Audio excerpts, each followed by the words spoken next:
Bihon Serye for today's video. Hi guys! So ngayon, dahil tinamarang person, maulan at malamig, ay bibili tayo ng bihon dito sa tindahan malapit sa bahay namin.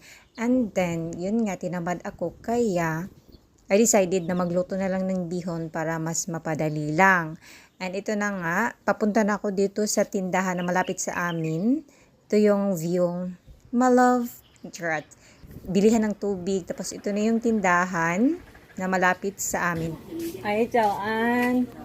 At tapos ay kumuha na ako dito ng bihon. O diba? Ito yung maliit na tindahan dito. Mini grocery pala dito, guys. Pag wala kaming available na kung anik-anik dito. Dito ako bumibili sa tindahan na to. And ito na yung 25 in.